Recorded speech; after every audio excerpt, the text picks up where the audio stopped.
Hi, I'm Clay Irvin, Director of Growth and Resource Management for Volusia County. And I'm Donna Butler, Community Services Director. Volusia County, like most of the United States, is facing a severe shortage of affordable housing. We can all see that this issue is not unique to Volusia County and the cities. However, the solution is a local issue and one that needs to be addressed by all local governments within the boundaries of Volusia County. The county and cities of Volusia County cannot rely on a solution coming from a single source and need to realize that the solution lies in a collective effort by government, nonprofits, and private sector developers. That is the purpose of these webinars, the subsequent Affordable Housing Summit, and the initiation of focused working groups. The goal is to work through all of the differing perspectives and interests in order to develop a strategy for the provision of affordable housing used by all stakeholders in the game. Well, the first step consists of 5 webinar series that are named Prosperity, Produce, Preserve, Policy, and Progress. These provide the background or the view from 10,000 feet on what is affordable housing, why it is an issue here in our community, and what we can do to improve. The webinar also touches on how other communities are fighting to come up with a solution. There will be a discussion on what a local government can do to assist nonprofit and private sector developers of affordable housing.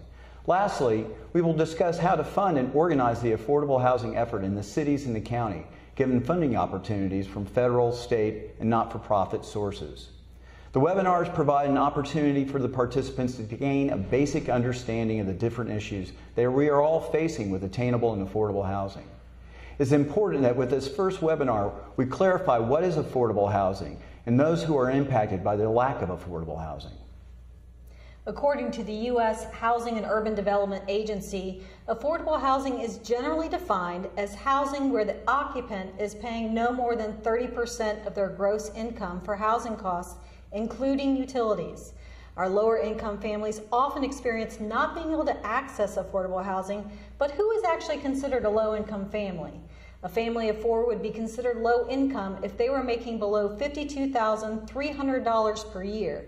The same family would be considered very low income if they were making below $32,700 per year, and would be considered extremely low income if they were making below $26,500. The household income adjusts per family size, so these numbers would change for a family of 2 or a family of 6. Our current median income level for an individual is $26,792 per year, or $12.88 per hour. This means that half of our working population meet the criteria for low-income households and are facing a housing dilemma, since there is insufficient income to cover all of their living expenses. As you listen and participate in the webinar, keep in mind the options we have to address this gap. A few months ago, a presentation on affordable housing in Volusia County was presented to our County Council. This presentation gave an overview of our community and its current housing needs. It also addressed generational poverty and fiscal cliffs. We felt that this presentation would provide our audience with the information needed to understand where our community stands today, and therefore give you the necessary framework to be able to move forward in our conversations. Welcome to a discussion on affordable housing in Volusia County. I'm Donna Butler, Community Services Director with Volusia County.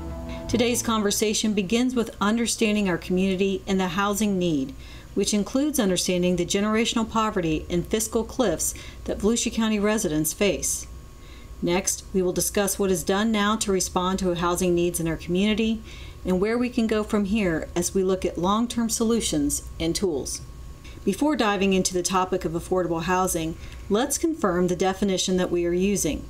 We've all heard varying phrases and definitions when discussing housing concerns, but when we use the term affordable housing, we are referencing housing that costs the occupant no more than 30% of their household income. We will also group households together by income levels, which allows us to look at what units are and are not affordable to groups of people categorized as extremely low, very low, and low income. It is important to note that housing units that are affordable are not necessarily accessible. Often there are barriers beyond cost that prevent housing from being accessible. A lack of rental history, credit problems, bankruptcies, and previous evictions are just a few of the barriers that can prevent affordable housing from being accessible to those in need. Additionally, affordable housing may not be available. The limited number of units that are considered affordable for low-income households may already be occupied by families in other income levels. Let's take a closer look at the households in need of housing in our community. Moving from left to right on the screen, there are approximately 73,000 adult individuals living below the poverty level with annual incomes of $13,000 or less. The federal poverty level is set annually based on the cost of necessities like utilities, food, clothing, shelter, and transportation. We look at how many individuals are considered at or below poverty in the county to get an idea of how many people are not able to cover necessities.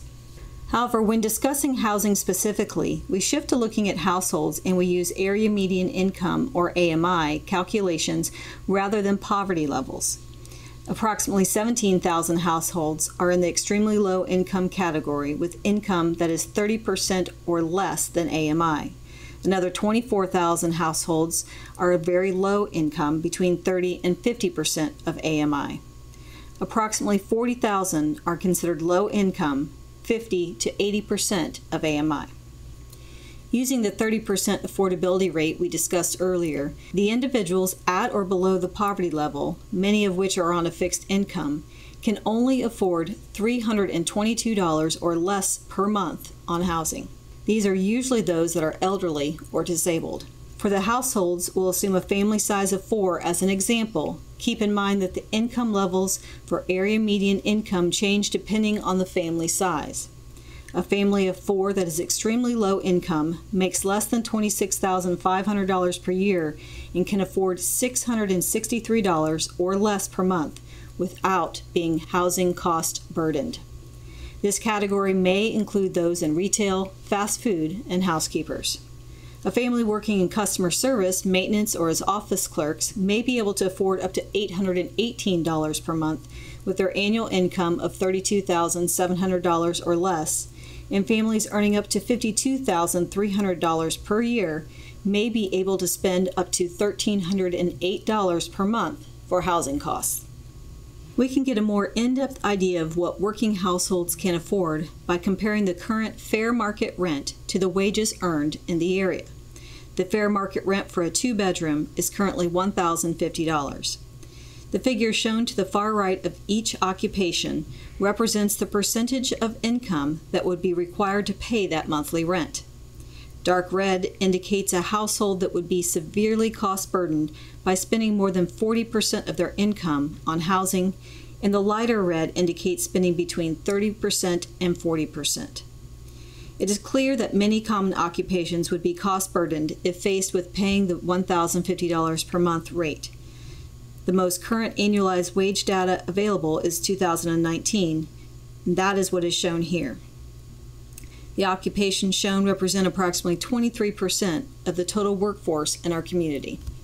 Data shown here from the Schimberg Center for Housing Studies at the University of Florida compares the number of renter households in 3 income level categories and the rental housing units that are considered affordable for that specific category to illustrate whether there appears to be a surplus or deficit of affordable units. The data shows a gap of 6,150 units at the lowest income level, as there are 11,360 households in need of rental units, but only 5,210 affordable units.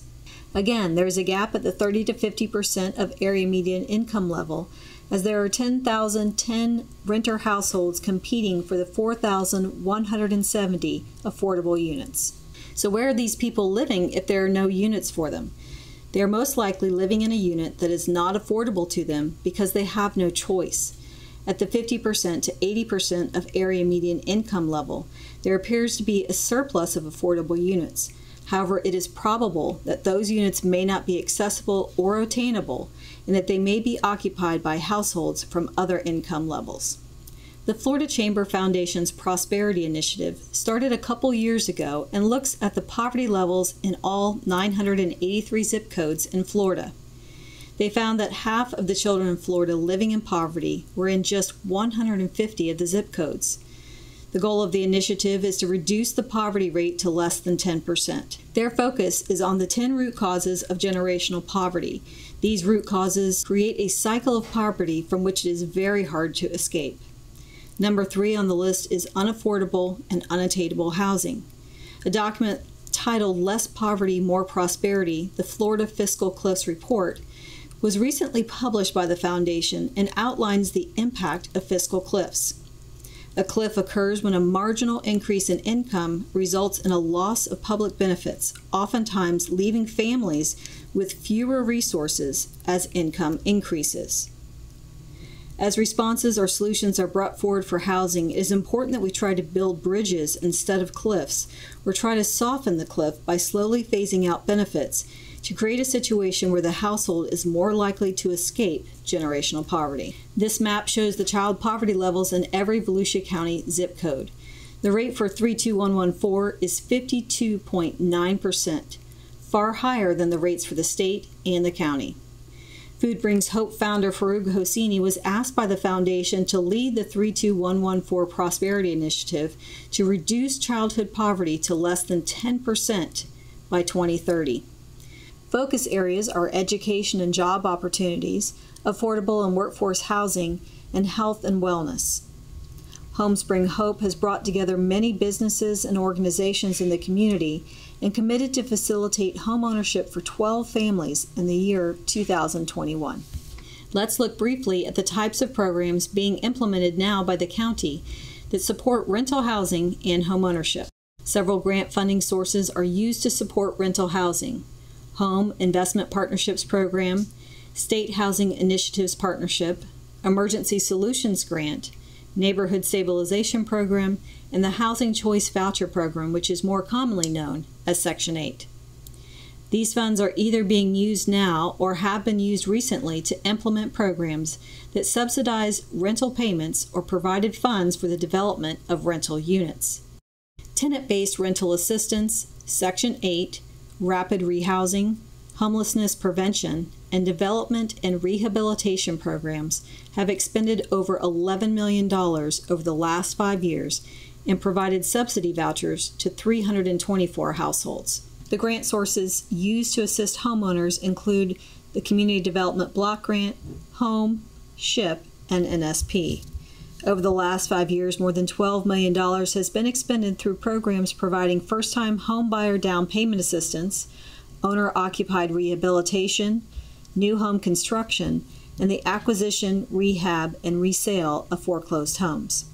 These programs range from developing brand new homes on county-owned lots and selling them to low-income families, to helping low-income families purchase their first home by providing a deferred mortgage, and finally rehabilitating a home when the owner cannot afford to make repairs necessary to address health and safety repairs. So where can we go from here? The first step toward developing a plan to address affordable housing is an educational summit that will set the stage by allowing businesses, governments, and nonprofits to come together with shared knowledge. Of course, resources are needed to make progress, so there will be an effort to identify funding, land, and policies that can be dedicated to affordable housing. Next, a set of tools, ideas, best practices, and barriers that can be reduced or eliminated must be identified for further exploration. The culmination of these steps is a plan that works for our community and can be realistically implemented. Some resources and best practices have already been identified and are being researched or developed. The idea of a community land trust operating in Volusia County has been examined by the local Affordable Housing Advisory Committee, which resulted in a recommendation being made to the County Council that we look for an existing community land trust with the capacity to operate in Volusia County. A community land trust ensures long-term affordability by holding a 99-year ground lease on the property when selling a home. State and federal grants, land donations, revolving loans to developers, housing trust funds, tax revenues, and linkage fees are some of the creative and dedicated funding sources that have been pointed out for consideration so far. Housing rehabilitation remains an important practice as affordable housing is preserved and low-income homeowners stay in a home that is both affordable and safe. Lastly, reducing land, funding, and development regulation barriers to increase flexibility for developers will make building affordable housing a feasible and more attractive option. A roadmap to a countywide strategic plan has been developed to show how we can get there. This starts with staff and work group teams developing a virtual and in-person summit. The summit will produce affinity work groups. These groups will work to develop a vision and plan to implement each of the identified tools.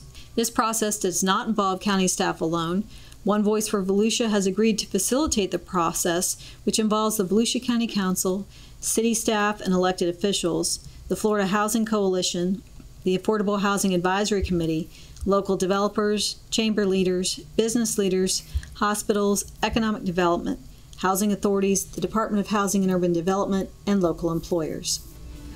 Thank you for your interest in affordable housing. We encourage you to continue to participate as this topic is further explored and we work toward the goal of affordable housing for all. Please check back on our website, www.volusia.org, Affordable Housing Summit, for updates. Today's presentation addresses prosperity and serves to show that a relationship between successful, resilient communities and affordable housing. We have a great speaker with Mark Wilson, who as the president and CEO of the Florida Chamber leads the Florida's largest and most influential business advocacy organization. The Chamber initiated the Florida 2030 Blueprint program that uses 6 pillars consisting of talent, economic development, infrastructure, competitiveness, civic governance, and quality of life to frame the efforts to improve Florida's opportunity for prosperity. The Florida Chamber's website contains a great deal of information on how the 2030 Florida economy will look different than what it is today. The pillar, quality of life, includes specific and measurable goals for attainable, affordable housing in order to support the other pillars. We are looking forward to Mark's presentation and discussion on the role of the private sector, not-for-profit sector, and government in attaining the Chamber's goal for 2030. Well, I want to thank all of you in Volusia County for inviting us to participate in this incredibly important conversation. Corey, thanks very much for that setup. Donna, wow, what a powerful and impactful setup for this conversation.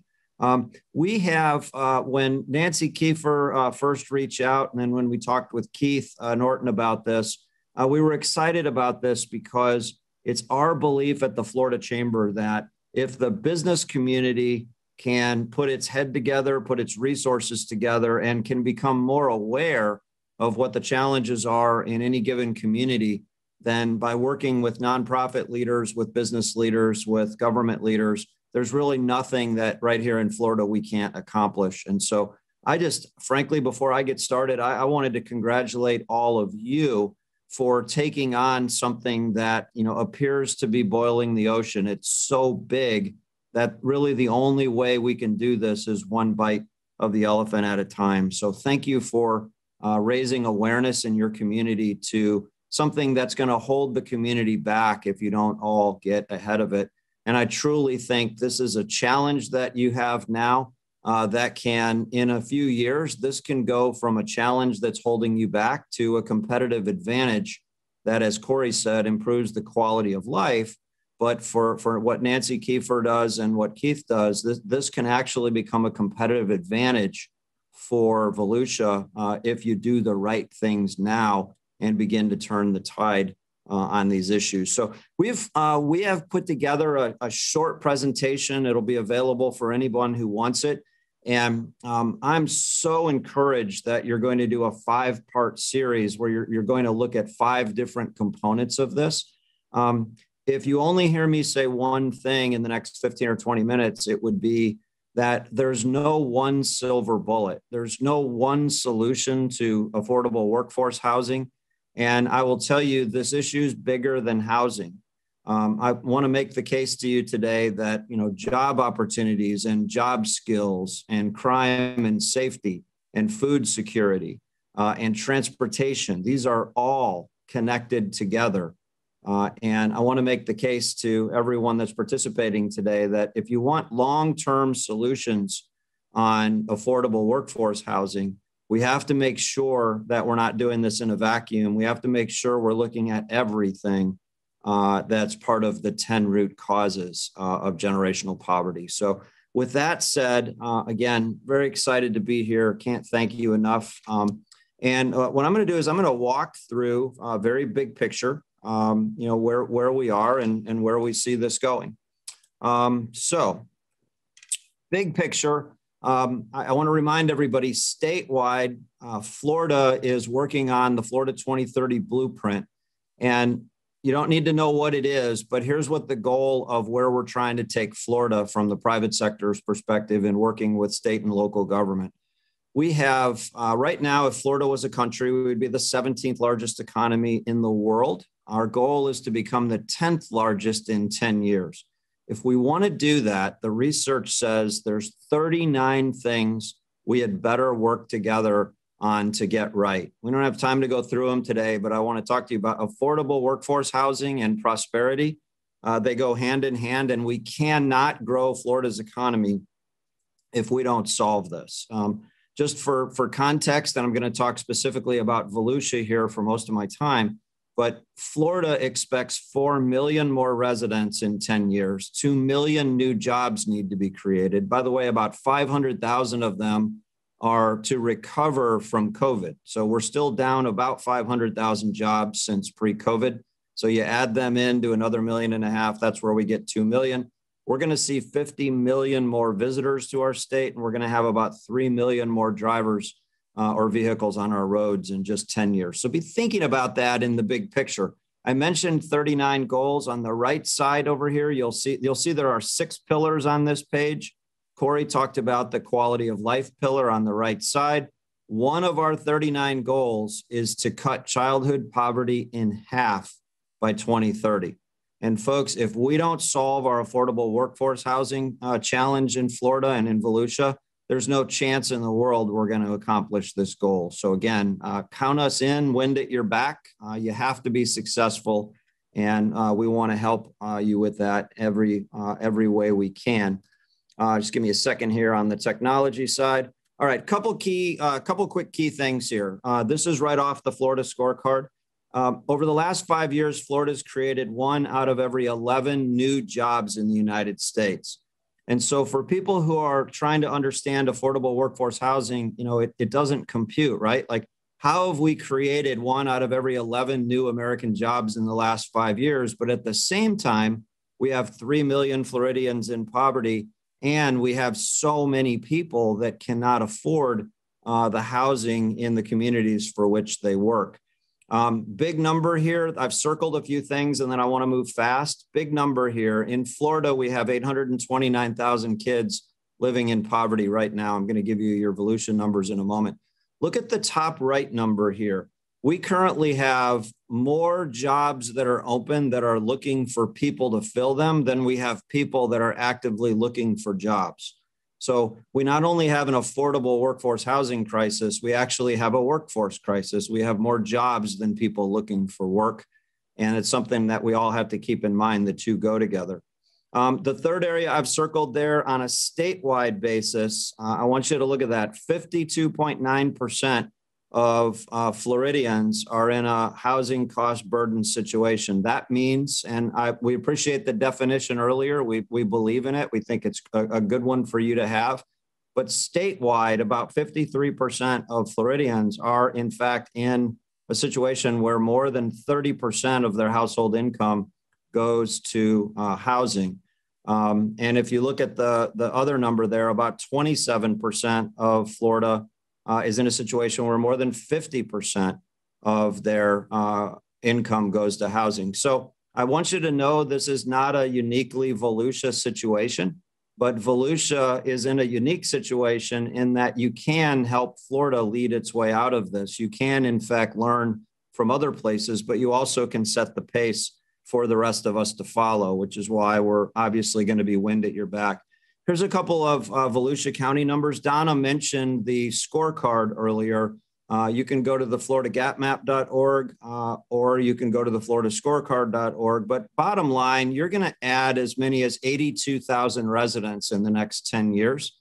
And Our hope is that the county commission, each of your city councils, your chambers of commerce, your economic development leaders, the United Way, our affordable housing groups, if everybody would focus on how do we create 26,000 more jobs in Volusia County over the next 10 years, good jobs. How do we diversify the economy? If everyone was pulling in the same direction, you'd be amazed the impact it would have on purchasing power and the impact it would have on the affordability of the area. In terms of a couple of key numbers I've circled here, again, you have 19,000 children in the community living in poverty. Donna put up a number earlier. It's been updated. The good news is you've been moving in the right direction in this category. Now with COVID, we would expect that to temporarily go to a higher number when the numbers get updated. But on the Florida scorecard, you can measure that. Look at third grade reading scores. They've gone down statewide. Statewide, they went from 58% to 54%. Your county happens to be tracking Florida exactly. So 54% of your third graders in Volusia County can read at grade level or above. We need that to be 100% by 2030. Again, these campaigns have to be in tandem. You also have over 13,000 people in the county who are actively looking for that next job, or for a job, I should say. And that wealth migration, you have quite a bit of wealth moving into the county. And so something that's positive. Dade County, for example, has wealth leaving the county. So this is a good problem to have. I mentioned the economic recovery and what Florida has to do to get back to where we were before. We're 454,000 jobs short of where we were pre-COVID. 42 counties have fully recovered. They have more jobs today than they did pre-COVID. You're part of a 25 county cohort where you have fewer jobs today than you did pre-COVID. So factor this into all of your discussions. Part of your solution is to get people back to work again. And again, Florida is the best place in the world for people who want to work. And I know that's what Volusia is trying to do as well. But these are your numbers. You're down 3,445 jobs since pre-COVID. What can the county and the city and businesses do working together to change this number as fast as possible? Very big picture. Today's presentation is not about the Florida Chamber, but I want you to know these are issues that we're going to invest about $5 million in solving over the next 5 years. And we have a three-part way of looking at this. One is our Business Alliance for Early Learning is very focused on a business-led approach to have 100% of our third graders in Florida reading at or above grade level by 2030. So please include that in everything you're doing in Volusia. The middle initiative there, our Prosperity Project, we have another advisory board working full-time on 10 root causes of poverty. And how can we help cut childhood poverty in half in 10 years? And what you're working on is a huge wind at our back in that regard. And then, of course, we've had a long-term project, the Florida Diversity, Equity, and Inclusion Project, of how can we take best practices from around the world and implement them right here in Florida. What the Daytona Regional Chamber has done, I've watched your video, what you all are doing locally on diversity, equity, and inclusion and raising awareness, that is going to be a competitive advantage for Volusia County. And I want to encourage you to continue moving forward on that. By way of background, we shared with Congress 5 years ago that, we had a crisis on our hands. It was affordable housing and it was job skills. And we seem to be having a gap between, one group of Americans want equal outcomes for everyone and another group wants equal opportunity. And I think let's make sure as Volusia moves forward, we don't get caught in a battle between Democrats and Republicans and independents. Let's be data driven. Let's look at these numbers that Donna and Corey laid out earlier and I've laid out now, and let's all get on the same page that this is eminently solvable if we stay focused on the goals and we don't really worry about whose idea it was, or worse yet, who gets credit for it. Donna already covered this earlier, but 983 zip codes, half of all of our kids in poverty in Florida live in just 15% of our zip codes. And so let's pay a special attention to that. Here's Volusia County. You have 23 zip codes in the county.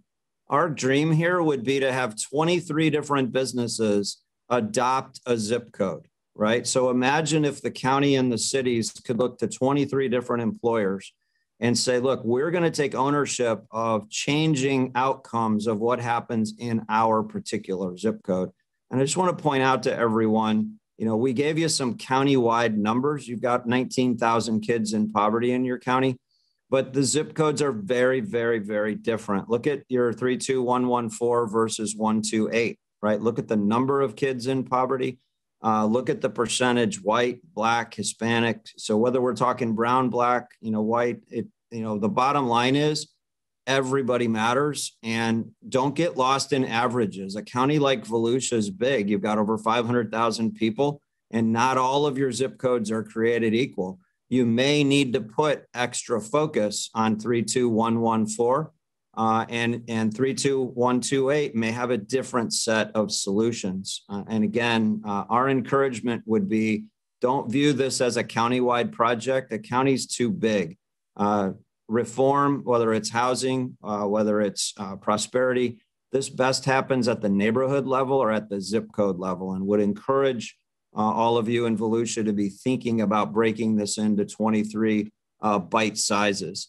We don't have time to get into it today, but if you just think of it this way, this is what I asked Congress, and this is what we were talking about around Florida. If you were a single parent, single mom, single dad with 2 kids under 5, and you were living in poverty, would you rather make $9 an hour or $25 an hour? The reality of it is, because of this, right, our federal government spends $2 trillion on all kinds of programs that are designed to help people. They haven't really worked out that well. But if you look at our $2 trillion in federal programs right now, what happens is you're actually better off making $9 an hour than you are $25 an hour. And so, we want people to work, and we want to offer them opportunity to advance themselves. The problem is when they advance, Donna talked about the benefit cliffs report, and I encourage you to get familiar with this. There's a lot that can be done locally and statewide about this, but when you make an extra dollar or an extra 50 cents, but you lose your daycare or you lose your health care or you lose a transportation stipend, then all of a sudden you're worse off when you make more money. And that's not good policy. This is something Republicans and Democrats have done, but it's something you have to be aware of as you're putting policy together. Now, in terms of positive news on the policy front, the legislature in Florida did some things this year. We obviously have a Sadowski Trust Fund that every year has been rated for as long back as I can remember. There were some reforms to it this year. It may have fewer dollars in the future, but those dollars are actually going to go to help with affordable housing solutions. And that was a push in the right direction. Also, the Talent Development Council, the Department of Economic Opportunity, Children and Family Services are now going to have tools to evaluate a lot of these programs that exist to really take a look at, are they holding people back? And, we now are going to have waiver capability on some of these initiatives where you at the county level, at the zip code level, at the city level, working with your legislators, working with the governor and state agencies, we now are going to have tools in place where for communities like Volusia, where you're taking this seriously, you're going to be able to know which levers to pull, and state and federal policy are not going to necessarily be hindering you in the future. A lot more conversation on this. I'm sure when you have your summit, someone's going to provide expertise on this, but the game's changing and it's good news. So I'm almost finished with our presentation here, but this is perhaps the most important slide I can share with you today. After we testified in Congress 5 years ago, we came back, we worked with the Federal Reserve, we worked with the United Way, we worked with our chief economist and our researchers and our foundation. And what we found is, if you look at the wheel on the left here, there are 10 root causes of poverty.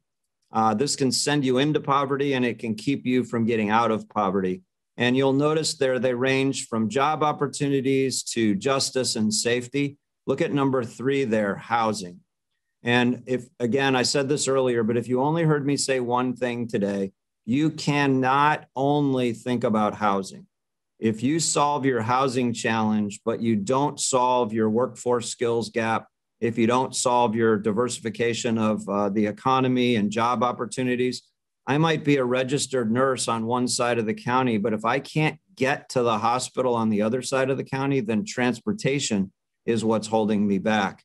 If I have transportation and job skills, but I don't have access to quality health care, then I'm held back as well. What about food deserts? A number of kids who don't know where their next meal is coming from.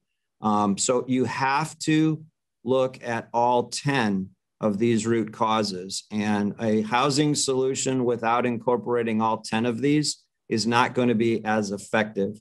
On the right side is our statewide attack plan on this. And if you look at items 3, 4, and 5, we're hopeful that Volusia County will create a Prosperity Volusia initiative like so many other counties are doing, where you can take what the Chamber of Commerce and everybody else from the United Way to the economic development leaders to the county are doing, and under one umbrella, the whole community can be focused on these outcomes. I mentioned before having zip code leaders in each of your 23 zip codes, and then within each zip code to have 10 local leaders in each zip code. Who's focused in one zip code on job opportunities? Maybe it's a church. Who's focused on training people? Maybe it's CareerSource. Who's focused on housing in that particular zip code? What about transportation? What are we doing about food deserts? Again, it's going to take everybody working on this, but that's the concept. Farouk Husseini was mentioned earlier, and I just simply, I want to, again, Nancy Kiefer, what you're doing across the state, what you're doing in your community, Keith, what you're doing. You're two people that are on speed dial with me. But what most people might not know is, we have an annual conference. It's called the Prosperity Solutions Summit.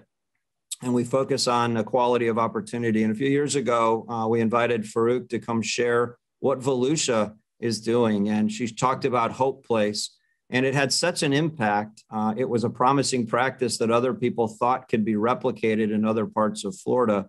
So Wayne Huizinga Jr. Flew up from West Palm because they were interested in replicating what Volusia is doing in their part of the world in Palm Beach. And so Farouk, thanks so much for your leadership, and also Wayne Huizinga Jr. You two are making a big impact in Florida in what we call promising practices. And I'm gonna end here and just share with everyone that this is a full-time effort for us. I told you we were going to invest about $5 million over the next 5 years in zip code level reforms, and we want to partner with communities and counties who are serious about this and who don't want to look for, more programs, but want to look for better outcomes. And how can the private and public sector partner together? Contact me, contact Kyle. He's our full-time initiative leader here. We'd be more than happy to learn from you. We'd be more than happy to share what's happening in other communities, what some of the best practices are, what some of the legislation looks like that we're working on for future legislative sessions. And so Donna, Corey, to the whole team there, to Nancy, to Keith, thanks so much for our partnership. Very much looking forward to learning more from what Volusia is doing. And please count on the Florida Chamber Foundation to be wind at your back. So with that said, thanks so much. We hope that today's presentations gave you insight to the case of prosperity and the role of affordable housing. This information can be used as a foundation as we move through the Affordable Housing Initiative. This initiative consists of 3 parts. Part 1 is a series of 5 webinars, the first of which was today, where expert panelists will share information about issues surrounding affordable housing. A webinar will be held between noon to 1:30 every Friday in July. All future webinars will be interactive and will allow the audience to participate in a question and answer session with the panelists. All of the webinars will be available for viewing on the volusia.org website after the broadcast. The topics and dates are, on July 9th, our topic is Produce, where we will discuss affordable housing funding mechanisms. On the 16th, our topic is Preserve, where we will discuss maintaining existing affordable housing. On the 23rd, our topic is Policy, where we will discuss coordinated planning to promote homes for all incomes. And then on the 30th of July, our topic is Progress, where we will discuss plans and action and success stories from the field. Part 2 will be a summit at the Ocean Center on August 27th from 9 a.m. to 4 p.m. There will be speakers on various topics that relate to affordable housing, and attendees will participate in breakout groups to further discuss specific topics. Part 3 consists of affinity work groups establishing a countywide action plan to address affordable housing by December 2021. For more information on the Affordable Housing Initiative, please visit volusia.org. Thank you for joining us today and taking the first step in addressing affordable housing in Volusia County. We look forward to working with you throughout this initiative. See you next Friday.